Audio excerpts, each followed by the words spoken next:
Scusate un attimo, abbiamo avuto un sacco di riunioni stamattina. Prego. Allora, totale dei tamponi sono 2.981.631.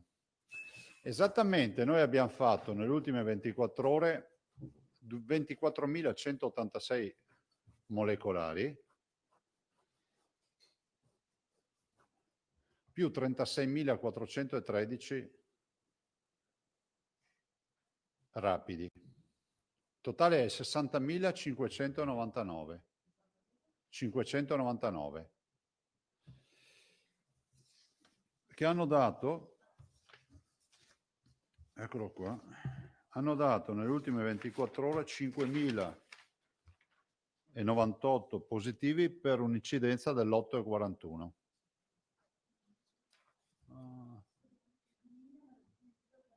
Sì, 8,41% dei tamponi fatti positivi. Prego? No, ma mi perdoni, Presidente. Qua, è scritto. Ma sì, no, quello ho visto. 5.098. A me sembrava che i tamponi totali fossero molto più elevati. 60.000. No, quelli fatti finora. Rispetto al 2. No, scusa, sì, mi sono dimenticato i test rapidi. Sì, no, scusami. No, perché avevo fatto il riassunto prima, scusa. Sì. Allora siamo 1.318.000 di rapidi. Sì, scusa, perché avendo fatto io la somma, per darvi la somma subito, mi sono perso i rapidi. Grazie Filippo. Bene, il numero dei positivi in totale dall'inizio è 186.549.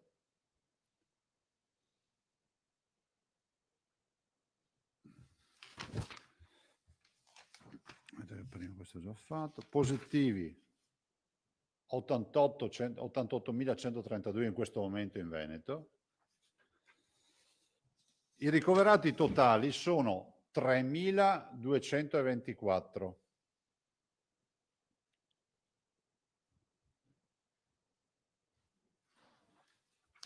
Allora, eccoli qua i due dati che vi servono. Vi dico già, adesso io ho lasciato sul telefono, ormai ti mando un messaggio. Vi dico già che c'è un errore, nel senso che le terapie intensive sono -2, vedete che sono il secondo o terzo giorno di decrescita. Questo dato qua dei +50, ieri era meno, se vi ricordate, -2 se non ricordo male ieri, l'area non critica. Se qualcuno va a vedere era negativa ieri.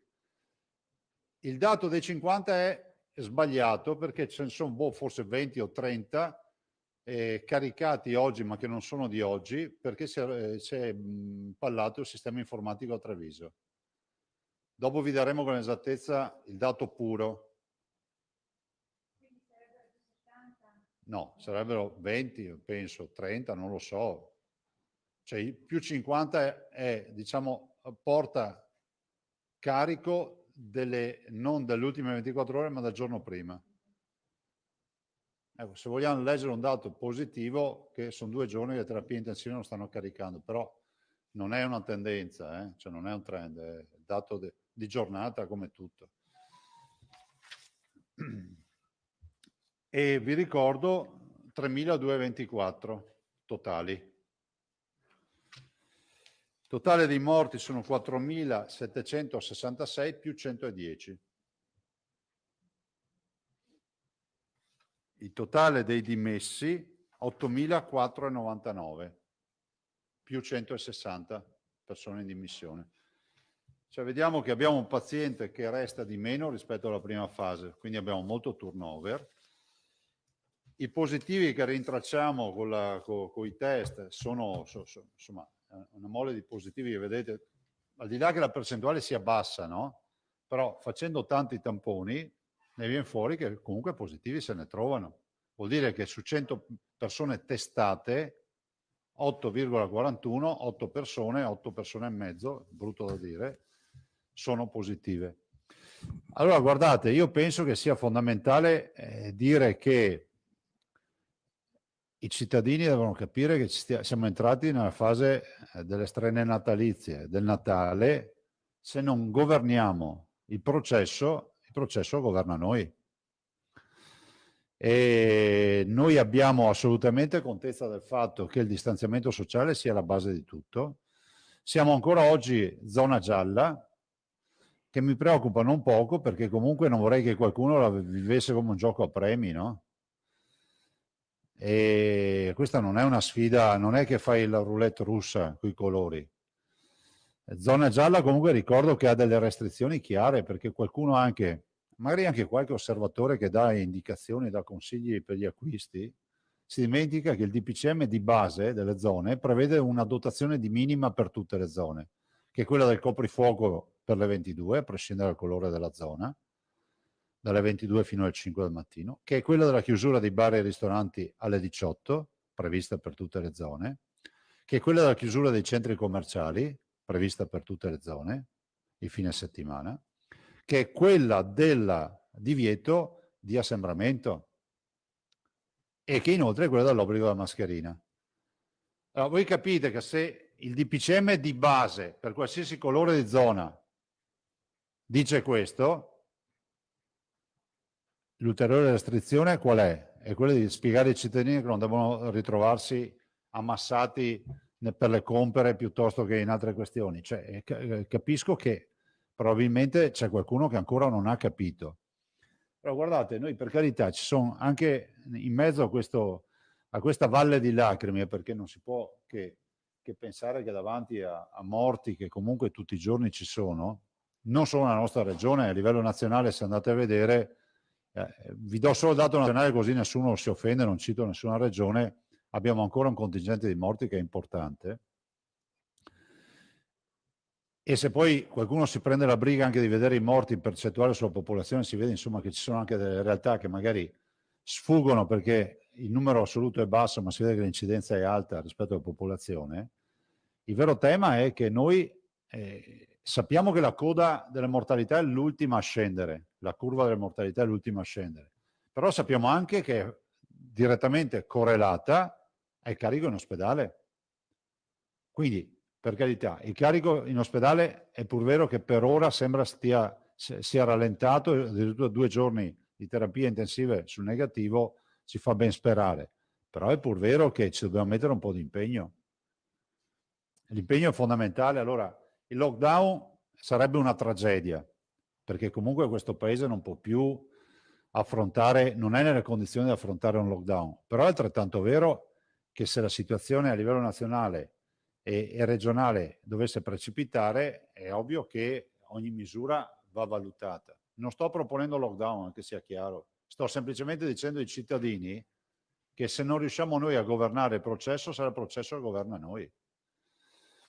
E io penso che abbiamo gli strumenti come Veneti per governare fino in fondo questo processo, che è quello di essere assolutamente ossessivi nel rispetto delle regole. C'è una parte di popolazione purtroppo che è la meno esposta, di solito è quella parte di popolazione, ecco, noi fra l'altro vorremmo anche dire, un dato che non vediamo più, che tra questi 5.098 positivi che si trovano, la stragrande maggioranza, se non la quasi totalità, sono asintomatici. Cioè, l'altro aspetto, no? Perché è tipico, no, di chi fa il testing nella maniera in cui lo facciamo noi. Ecco, c'è un mole di asintomatici, magari giovani, che giustamente vivono il virus in altra maniera rispetto magari alla categoria a rischio che sono gli anziani. Adesso l'assessore Lanzarini ha chiesto per lunedì, martedì uno studio anche rispetto alle mortalità per valutare anche la provenienza dei deceduti. Sono deceduti che per la maggior parte, ma non nella totalità, sono ultra ottantenni, per capire anche quanto pesano le case di riposo e le RSA su questa partita, perché è altrettanto vero che noi abbiamo un piano di sanità pubblica con le RSA che è molto aggressivo, cioè noi facciamo i test ogni 4 giorni agli operatori, non esiste in nessuna parte d'Italia, cioè entriamo sugli ospiti ogni 20 o 15, ogni 20 giorni sugli ospiti. Ovvio che il virus circola perché noi comunque non abbiamo i cittadini messi nella condizione di marzo-aprile che durante il lockdown non circola, cioè diciamo non potevano uscire. Però voglio ricordarvi che durante marzo-aprile, febbraio, marzo-aprile, le nostre mortalità sono state del 30, 32 e 28% al mese in più rispetto al mese precedente. Cioè mediamente avevamo il 30% di morti in più rispetto al mese precedente, che è esattamente più o meno, adesso dovremmo fare gli ultimi conti, quello che si sta verificando in questo ultimo mese. Il virus, questo lo vorrei dire forse per dare un ulteriore incentivo a mettersi, come si può dire, sulle rotaie giuste. Il virus, la vera preoccupazione è che questa situazione non diventi un plateau per affrontare le ondate successive. Mi spiego. Ci saranno ondate successive. Io direi finiamola con questa narrazione della fase 1, della fase 2. Le fasi si contano se iniziano e finiscono, ma siccome non sono mai finite, la verità è che noi abbiamo il virus presente, più o meno silenti in alcuni periodi dell'anno, e finché non sarà debellato, ce lo insegnano le pandemie che mediamente durano un paio d'anni, se non ci sono vaccini, non c'è robe, se non sono interventi, non ci sono gli antivirali.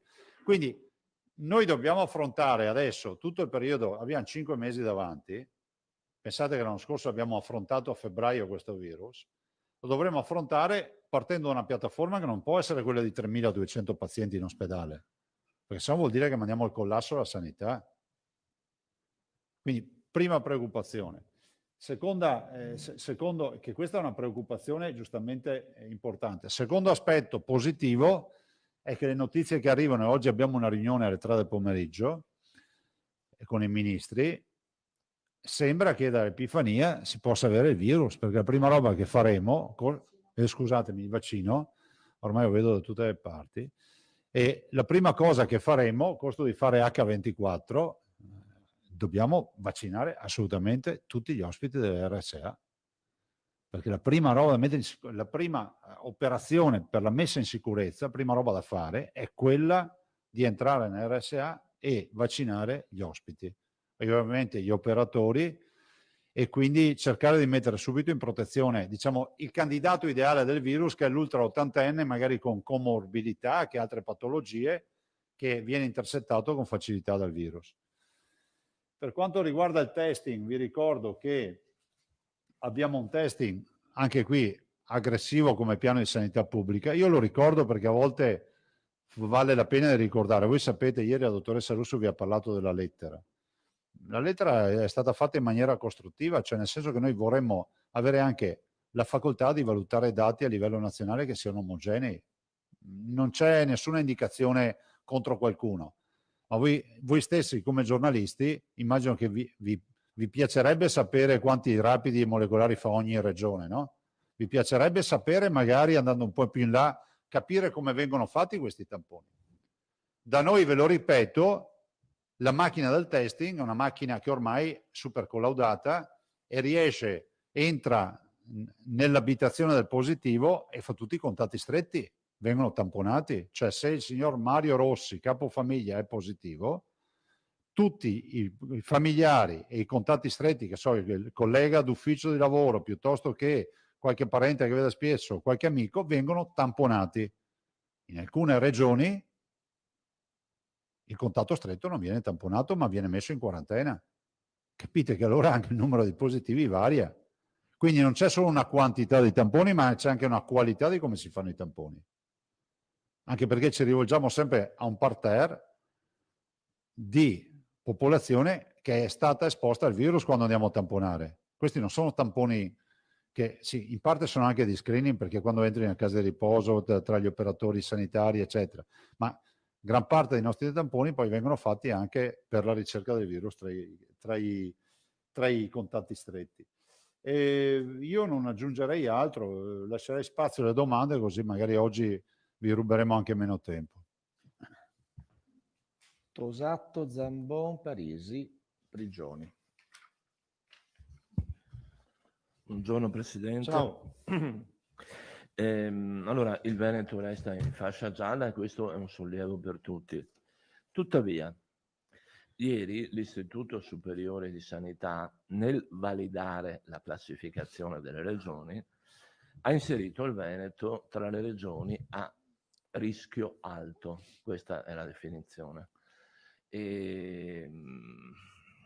Una collocazione che sembra, trovare riscontro anche un po' nei dati odierni, no? Tutti questi positivi e questo numero di decessi che oggettivamente è impressionante.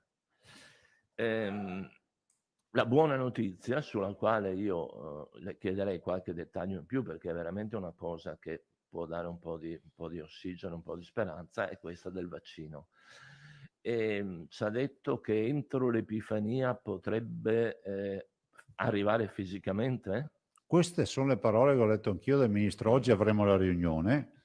Ovvio è che spesso la domanda ricorrente che ci fanno è quella, vabbè, ma allora lei cosa dice? Che ci vuole vaccino? Cioè qui non è una sfida tra il Vax, Pro-Vax o No-Vax. La vera sfida è che ad oggi soluzioni al coronavirus con due presupposti. Il primo, che non siamo noi a portare il virus in giro per gli ospedali o per le case di riposo. Il secondo, che non è che andiamo a sopprimere persone, ma dobbiamo purtroppo, nostro malgrado, cercare in tutte le maniere di arginare questo fiume in piena.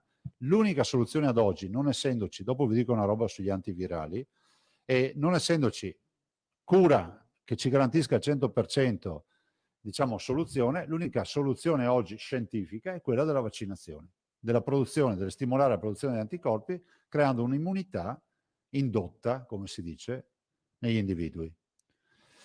Guardate, ieri c'era una notizia, io spero che abbia un fondamento, che diventi esplosivo, che sembra sia stato scoperto un antivirale che elimina il virus in 24 ore. Io non ve lo so dire se è fondata la notizia, perché c'era anche il nome commerciale, c'era il principio chimico, c'era tutto.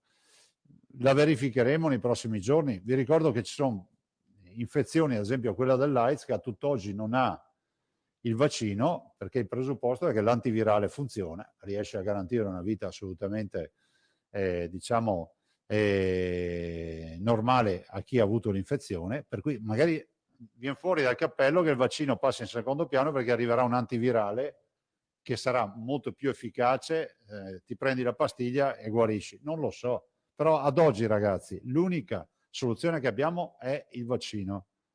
Aggiungo anche di più, e voi voi che state facendo un lavoro eccezionale, anche qui vorrei fare appello ai cittadini, a volte vedo anche commenti su Facebook, che io non gradisco, la faccio io questo ragionamento. Ecco, varrebbe la pena anche di cominciare a essere un po' più rispettosi anche nei confronti di chi lavora. Non lo faccio per me perché, non dico che sono abituato perché mi incavolo ogni volta che vedo offese, ma anche nei confronti dei lavoratori che sono qui, i giornalisti, piuttosto che gli operatori sanitari ed altri.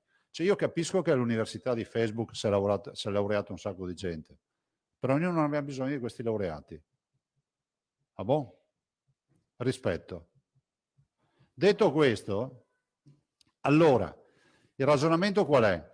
Il ragionamento è presto detto, cioè noi dobbiamo fare in modo di venirne fuori, anche perché voi che siete giusti testimoni, cioè voi immaginate una proiezione di un virus che non si riuscirebbe diciamo, ad arginare con un vaccino, che impatto avrebbe sulla gestione della sanità pubblica? Cioè, domanda, fra un mese, 2 mesi, 3 mesi, senza vaccino, potremmo ancora chiedere restrizioni ai cittadini? È inevitabile che andiamo verso un libero a tutti. Cioè, il sentimento di marzo non è più quello di oggi, e quello di oggi non sarà quello di giugno. Quindi il vaccino veramente rischia di essere l'unica ancora di salvezza che abbiamo. E non è un ragionamento pro-vax, è un ragionamento pratico. Quindi, guardate, se noi potessimo andare a comprarci i vaccini e se potessimo andare anche, come si può dire, farlo a prescindere dalle autorizzazioni, li avremmo già, però la verità è che bisogna rispettare le leggi, perché le leggi sono anche affidabilità, la certificazione EMA ci vuole, e ci sono 2 vaccini. Sembra, da quello che è dato sapere, che potrebbe accadere che il 29 dicembre Pfizer possa avere il verdetto di EMA e il 12 di gennaio Moderna possa avere il verdetto di EMA. Sembra che se il 29 accadesse questo miracolo, noi potremmo già, perché immagino che i vaccini siano già prodotti, ci siano già immagazzinati, noi siamo già organizzati, partire, ma io dico, guardate, veramente non sto scherzando l'H24, perché dovremmo cercare di buttare il cuore oltre l'ostacolo. Noi abbiamo 30.000 ospiti delle case di riposo, dai quali dobbiamo partire, che devono essere vaccinati in tempi ultra rapidi. Non sarà facile, eh? Lo dico già, evitate di scrivere che io, anche perché si sono messi in testa di fare la prenotazione con l'app. C'è un'applicazione per la prenotazione, per carità, va ben tutto, ma io ho visto una roba con i tamponi. Se ne vuoi far tanti, bisogna fare punti di accesso e via. Comunque la dottoressa Russo sta predisponendo il piano che di fatto ha già fatto e cercando di trovare tutte le soluzioni possibili e immaginabili per vaccinare, cioè perché poi in teoria, in maniera molto figurativa, noi abbiamo 4.900.000 veneti che potrebbero chiedere di essere vaccinati. Poi non accadrà perché sappiamo che ci sono delle categorie che non lo chiederanno, altre che non possono vaccinarsi, altri che pensano che comunque il vaccino non serve a niente. Ok, però fate anche vuoto per pieno, fosse anche metà dei veneti, sono 2 milioni e mezzo di veneti, sono pochi. Sono 2 milioni e mezzo di doppie iniezioni, quindi sono 5 milioni di iniezioni se è il Pfizer. C'è tutta una catena del freddo da garantire. Vi dico già che noi in via prudenziale ci siamo già mossi anche per le siringhe. Il governo ci dà anche le siringhe, ma noi in via prudenziale ho detto che non succeda mai. Che non succeda mai. Quindi non ci siamo... Il governo però a tutt'oggi io non ho ragionevoli preoccupazioni di pensare che non arrivi. Per me arriva tutto. Però una garetta messa lì, che se dovesse succedere qualcosa, noi sappiamo che abbiamo le siringhe, sì, perché sarebbe cioè, al di là della figuraccia, pensate ad avere il vaccino e non poterlo iniettare.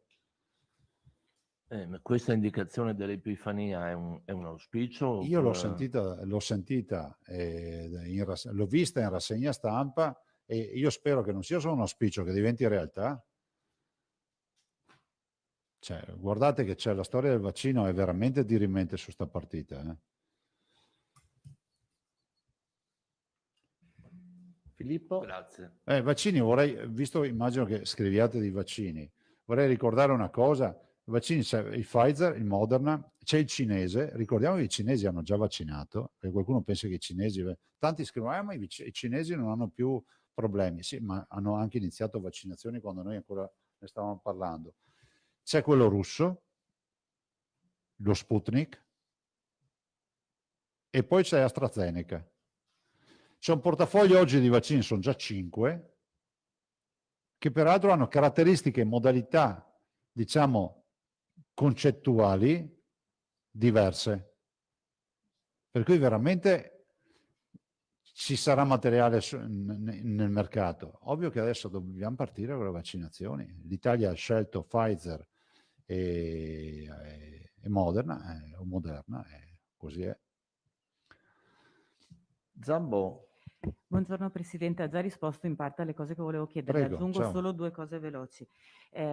Posto che arrivi effettivamente il 7 di gennaio il primo stock di vaccini, con il piano a cui state già lavorando, si può ipotizzare già entro quella settimana, entro pochi giorni, l'avvio della vaccinazione?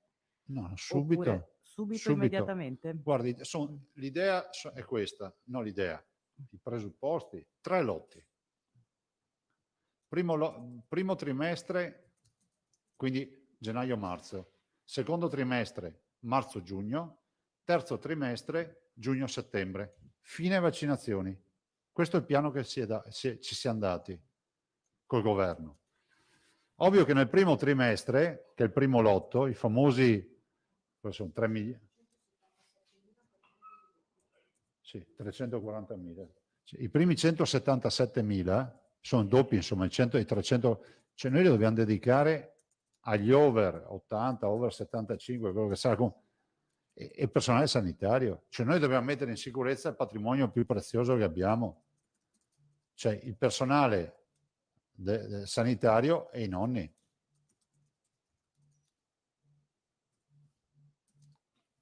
Quindi dopodiché, in teoria, secondo i piani nazionali, la vaccinazione in Italia dovrebbe chiudersi con l'ultimo vaccinato a settembre.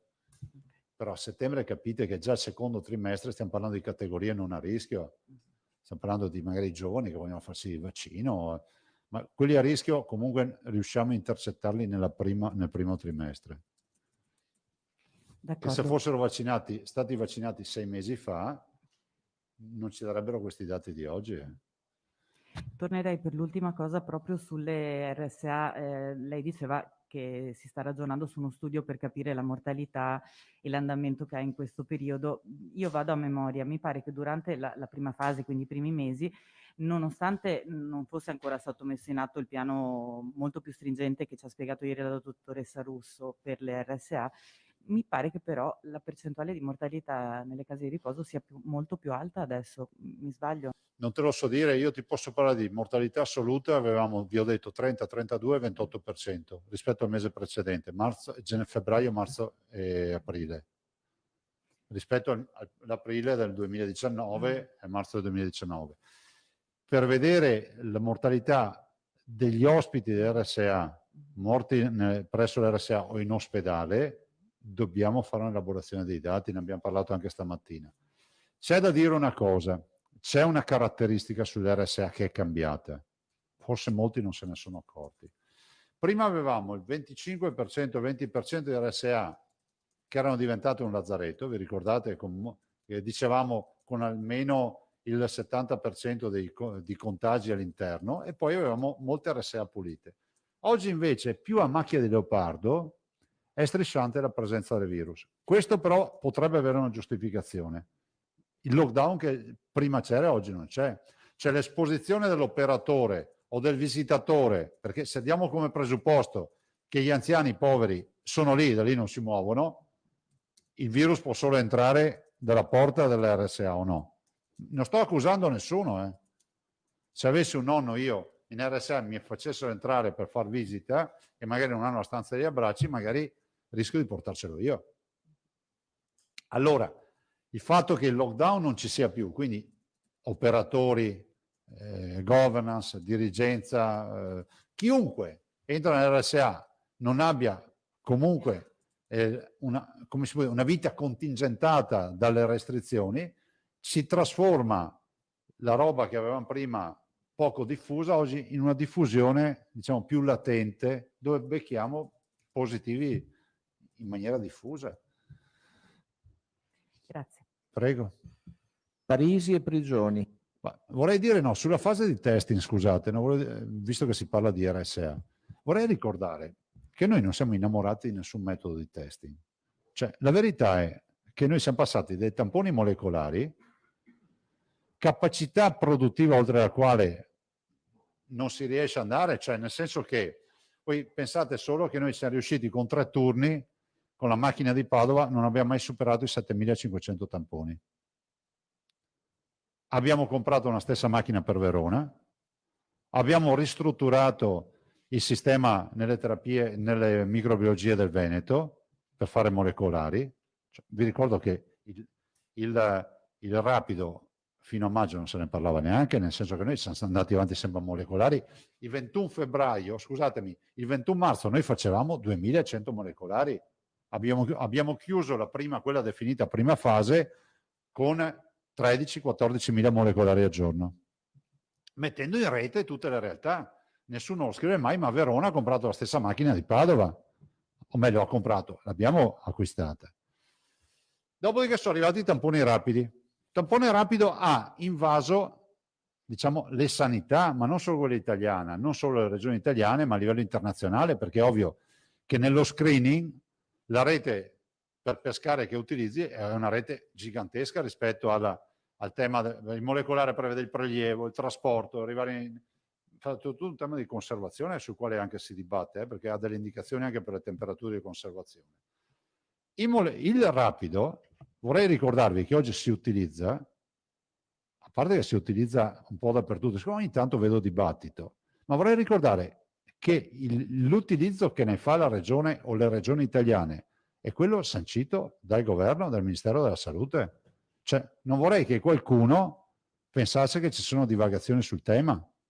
Prova ne sia che lo stesso governo ha fatto 2 operazioni. Prima ne ha comprati milioni di tamponi rapidi per distribuirli alle regioni. Secondo, addirittura ha fatto il contratto con i medici di base legando al testing antigenico. Dopodiché noi veneti, che siamo sempre prudenti, cos'è che abbiamo fatto? Abbiamo fatto una gara per i tamponi rapidi a consumo, perché cos'è che abbiamo detto? Ci sarà un'evoluzione del testing, no? Non è che posso riempire i magazzini di un tampone che poi magari fra qualche mese sarà superato. Tant'è vero che se osservate, avete visto l'accordo che ha fatto ieri l'Emilia Romagna per le farmacie? Emilia Romagna e le farmacie ha fatto un accordo per la somministrazione di 2 milioni di test rapidi. 2 milioni. E sono questi, test rapidi. E già interpreta il test rapido con l'evoluzione. Cosa è accaduto? È accaduto che molte multinazionali hanno preso il loro test rapido, che è lo stecco rinofaringeo, lo hanno ridotto a tampone da fossa nasale e di fatto diventa un test fai da te, no? Se ci pensate. Però ancora non si può fare, allora diventa un test rapido baby tampone. Infatti l'Emilia Romagna ieri ha fatto l'accordo e fa questo test con la vigilanza del farmacista, cioè uno se lo fa da solo con la vigilanza del farmacista. Perché vi sto dicendo questo? Perché anche quello è lo stesso test rapido, solo che hanno ridotto la lunghezza dello stecco, ma la saponetta è la stessa, il reagente è lo stesso. Perché? Perché nell'ultima letteratura scientifica a nostra disposizione si dice che l'antigene, cioè il virus, si trova di più in fossa nasale che in rinofaringe. Quindi noi veneti non è che abbiamo fatto scorta di tamponi, abbiamo gare che ci permettono di portare a casa tamponi. Se cambia il mondo, chiudiamo il rubinetto e ci riforniamo da un altro distributore, appunto. Però attenzione che sia chiaro, se volete anche le documentazioni del Ministero ve le diamo, la dottoressa Russo gliele chiedo, se i test rapidi si utilizzano in base alle direttive, non è che si fanno così alla Carlona. Ne arrivano ogni settimana dal commissario Arcuri 100.000 circa da distribuire. Prego. Allora, Parisi e prigioni, dicevamo. E poi Vanzan che si è aggiunta adesso. Sì, buongiorno Presidente. Buongiorno. Senta, volevo chiederle per quanto attiene l'esposizione al virus, no? Volevo capire, se è possibile saperlo adesso, nei prossimi giorni, le centinaia dei decessi registrati, da dove arrivano? Cioè, Dove si trovano queste persone che purtroppo poi vengono a mancare, sono ricoverate in terapia intensiva, arrivano nelle RSA, vista l'incidenza? Guarda, lo dicevo prima, noi abbiamo proprio chiesto questa mattina all'ingegner Fattori che si occupa della statistica, non della statistica, si occupa appunto di questi dati, diciamo, sanitari epidemiologici, di fare un'elaborazione. Allora, farla in toto diventa pesante, però abbiamo detto prendiamo tipo la giornata di oggi, 108 persone che hanno perso la vita. Chi sono? Da dove vengono?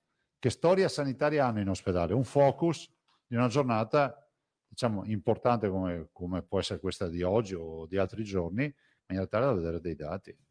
E poi un'altra cosa, le persone che escono dalla terapia intensiva, lei l'ha già detto nel corso dei vari incontri qui al punto stampa, ma come stanno? Visto che molte è stato registrato hanno delle affezioni di tipo grave, anche di tipo Sì, è in corso, noi abbiamo in corso il follow up, cioè vuol dire la revisione e il seguire il percorso dei dimessi. Considerate che anche la mortalità sulle terapie intensive, siccome viene venduta a volte in maniera erronea, il dottor Rosi ha detto che quasi una persona su due che entra in terapia intensiva purtroppo perde la vita. Uno dice, vabbè, ma il Veneto ha un dato alto. Sì, ma noi in terapia intensiva ricoveriamo persone gravi.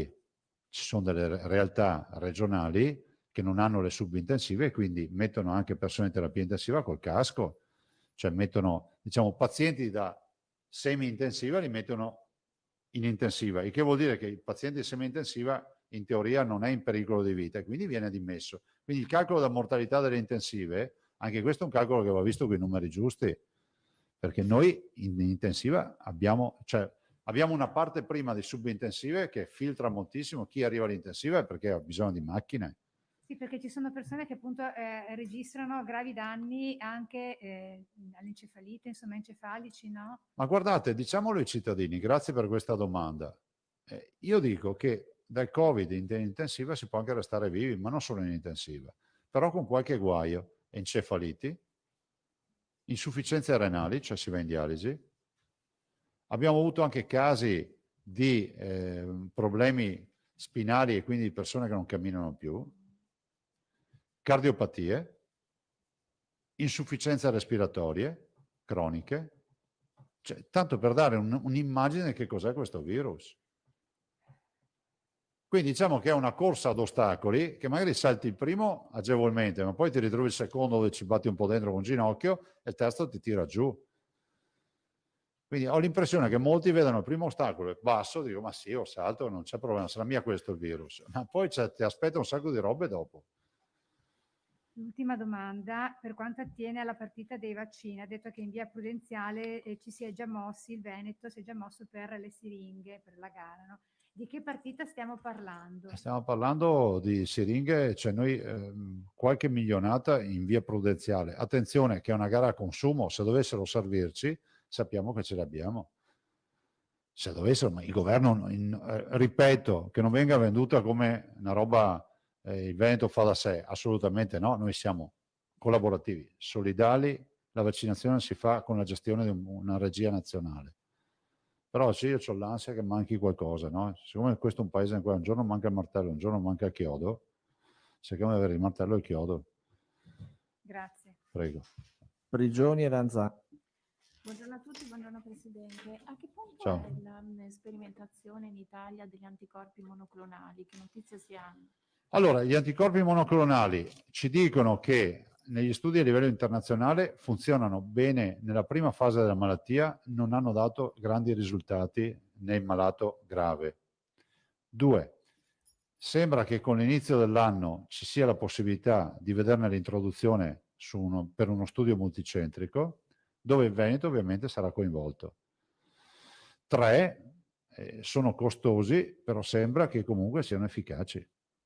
Adesso, per carità, la vicenda di Trump li ha resi ancora più famosi, però la verità è che l'anticorpo monoclonale ha dimostrato un'efficacia non da poco. Poi mi ricordava stamattina l'assessore Lanzarin, avete visto che c'è stata la sentenza a favore dell'idrossiclorochina e quindi anche qui sulle cure precoci domiciliari i nostri medici potranno riutilizzare, secondo scienza e coscienza, l'antimalarico per la cura del Covid, che comunque sembra che nelle fasi precoci possa dare anche dei risultati. Grazie. Prego. Vanzà. Buongiorno. Buongiorno. Il test che viene utilizzato, Presidente, in Emilia-Romagna, di cui parlava prima, che di fatto è quasi un test fai da te da fare È davanti una via di al- mezzo. una via di mezzo. E quello che è stato presentato in questa sede da parte del dottor Rigoli, a che punto siamo? Sta andando avanti con la sperimentazione, poi raccolte le carte, perché il dottor Rigoli giustamente dice se è un fai da te deve essere autorizzato dalla sezione del Ministero della Salute che autorizza i dispositivi medici in autosomministrazione, perché ne deve verificare la non pericolosità, il fatto che sia prova di chi anche ha poca manualità, poca conoscenza. Quindi quello diventa un vero fai da te. Questo che adesso è comparso sul mercato, ormai lo si sa, fra l'altro Rigoli voleva venirvene anche a parlare, casomai lo inviteremo, ve li porta, li vedete, sono i nostri test rapidi, quelli che conosciamo già, che hanno lo stecco ridotto. Presidente, c'è la possibilità che anche in Veneto possano essere somministrati, venduti in farmacia? Perché ci sono persone che magari Questi vogliono farsene uno. non sono a libera vendita, sono sempre legati all'aspetto del servizio sanitario. Non è che uno può andare in farmacia e dire vabbè, se stai cos'è corto me lo compro. Non si può purtroppo. Perché non sono in autosomministrazione, non sono autorizzati per l'autosomministrazione. Tanto è vero che da quel che ho capito dalle agenzie di stampa, loro hanno scelto di fare un'autosomministrazione vigilata, che è un po' un limbo, no?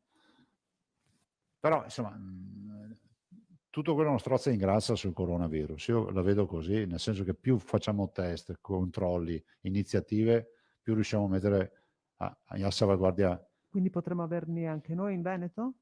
Ma guarda, quando Rigoli si era già interessato di capirne anche l'evoluzione di questi test.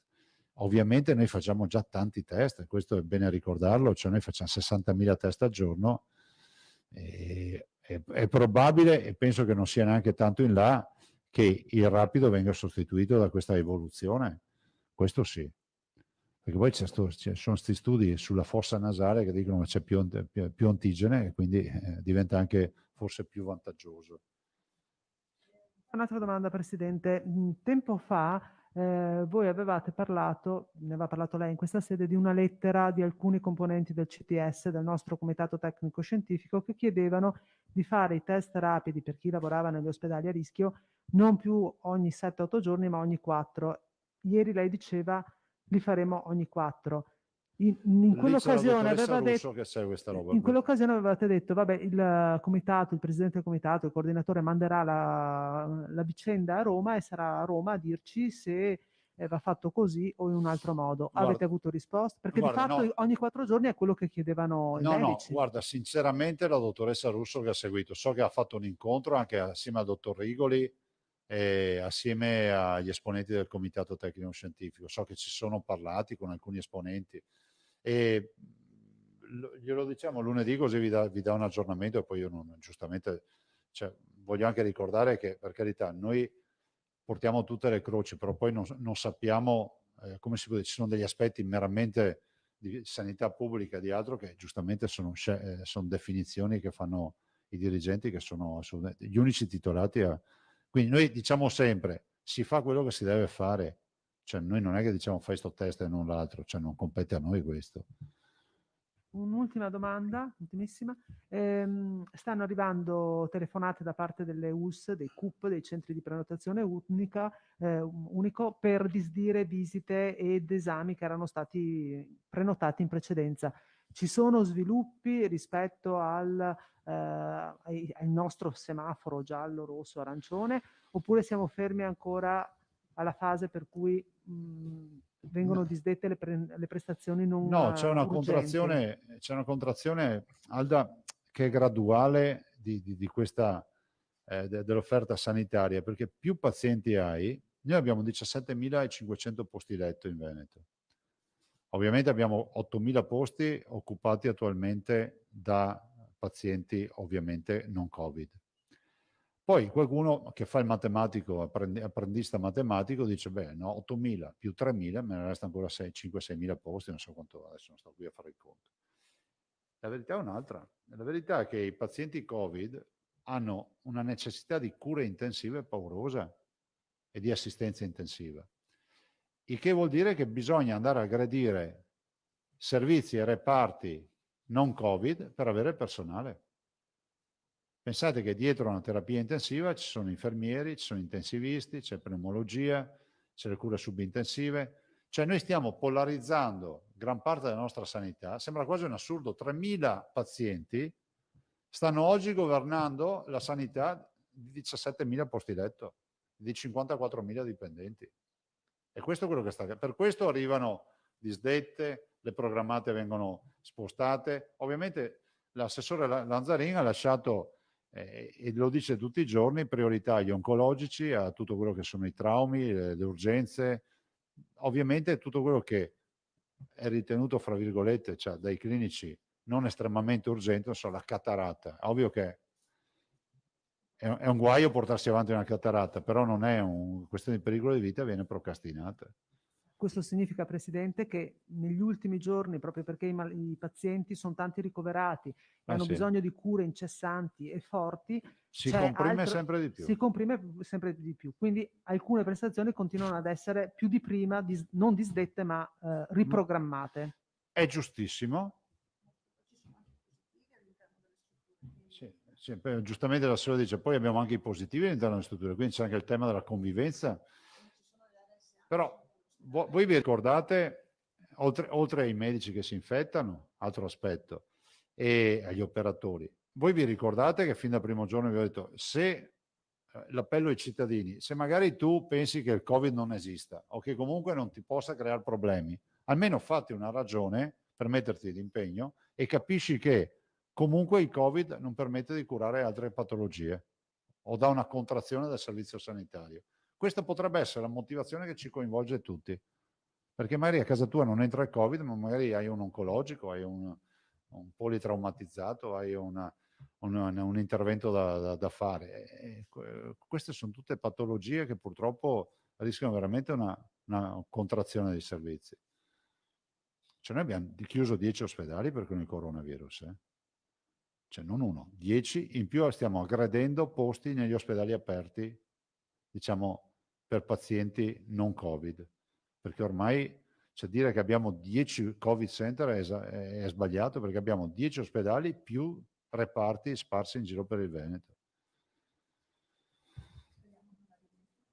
Ah beh, se arriva l'influenza, cioè, sentite, portate la mascherina per l'influenza, questo è poco ma sicuro. Però avete visto meno raffreddori quest'anno? C'è una domanda di Filippo, poi possiamo chiudere. Grazie. Grazie. Presidente, intanto se poi ci ricapitola, un po' ho capito, ma con chiarezza le priorità nella vaccinazione. Mi pare priorità assoluta alle case di RSA riposo. E operatori sanitari. Quindi case di riposo vuol dire ospiti e operatori. Poi gli over che cosa? No, Cioè, abbiamo detto gli anziani, le persone diciamo che comunque, cioè noi da subito facciamo RSA, dopo si andrà per fasce d'età calando, ma partendo diciamo dai più anziani della comunità e venendo in giù. Oltre a tutte le categorie a rischio, non so, pensate a chi comunque deve assolutamente vaccinarsi perché sennò si espone. Prego. Insomma, noi però oggi nel piano noi abbiamo solo il primo lotto, cioè quindi i sanitari sì. e RSA. Poi ci sarà anche il piano nazionale, il piano regionale che prevederà le altre fasce per il secondo lotto, il terzo lotto e quanto. Fare velocemente il primo lotto vuol dire già tirare mezzo sospiro di sollievo. Sì. Quindi il primo lotto diciamo se ne va con le case di riposo. Ecco. Beh no, sono no? 170.000 dosi, noi quante ne abbiamo? 30.000 in casa di riposo 30.000 più 60.000. 60.000 case di riposo, che poi è doppio, e tutto il resto sono tutti sanitari. Riusciamo a far tutto? Sì, che vuol dire MMG, PLS, vuol dire distretti, vuol No, dire... Noi abbiamo fatto il conteggio. Sì, perché devi considerare che sono 177.000 per 2. Quindi la base è 177, che sono 54.000 degli ospedali.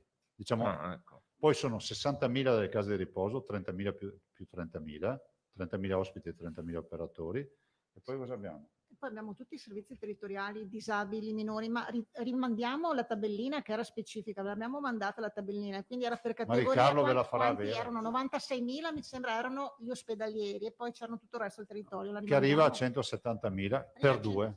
Era quella che avevo mandato 2 settimane Va fa. bene, la rimandiamo. Ve la rimando oggi, sì, sì.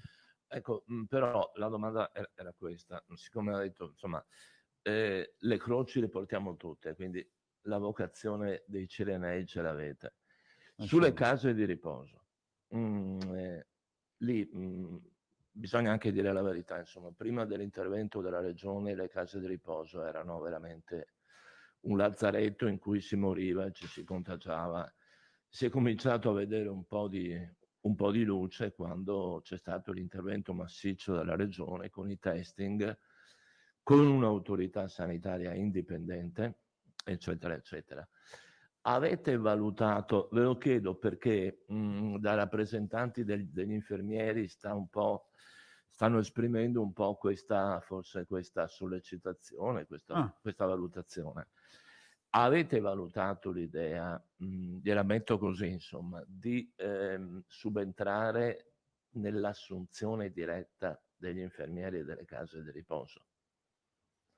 In questa fase no, perché stiamo parlando di 30.000 persone comunque che gravitano attorno alle case di riposo e stiamo parlando di realtà che sono autonome giuridicamente. Queste realtà non sono degli enti pubblici. No, certamente. Cioè, non sono... Ci sono case di riposo pubbliche. Ci sono delle IPAB, e ci sono, però sono anche ma... privati, c'è di tutto. Ricordiamolo, ma hanno da un punto di vista giuridico massima autonomia, cioè sono pubbliche perché sono IPA pubbliche che derivano da, ma poi hanno autonomia completa. Però che sia chiaro che noi non le viviamo come fossero il vicino di casa, le viviamo come fossero nel nostro recinto di casa. Ma ben per questo, siccome... Però sai, ti posso fare un esempio, cioè, da un punto di vista proprio di capire, no? Cioè, spesso c'è sempre qualcuno che ha la soluzione, ma se tu facessi oggi un appello e chiedessi quanti vogliono assumersi la responsabilità di fare il direttore sanitario alla casa di riposo, cioè, penso che il bando non sarebbe, cioè, avrebbe un esito che non sarebbe dei migliori, perché poi è una responsabilità, no? E allora è inutile mettere al bando le gestioni delle case di riposo, perché fanno anche loro quello che riescono a fare in questo momento, che è difficilissimo. C'è già il responsabile messo dalla regione, c'è un'interfaccia sanitaria, appunto. il coordinatore medico. Loro avevano anche loro un coordinatore medico, che hanno ancora, che ce l'hanno dentro. Però, sentite, io lo dico sempre, quante persone abbiamo visto circolare con la mascherina negli ospedali del Veneto prima del Covid? Nessuno. Pensate, è cambiato il mondo. A volte ci fanno la domanda, ma perché muoiono così tanti? Cioè, se avessimo una risposta che avesse una soluzione, non saremmo qui a parlarne di coronavirus. Cioè, questo è un virus veramente che scriverà pagine di storia e di tragedie, purtroppo.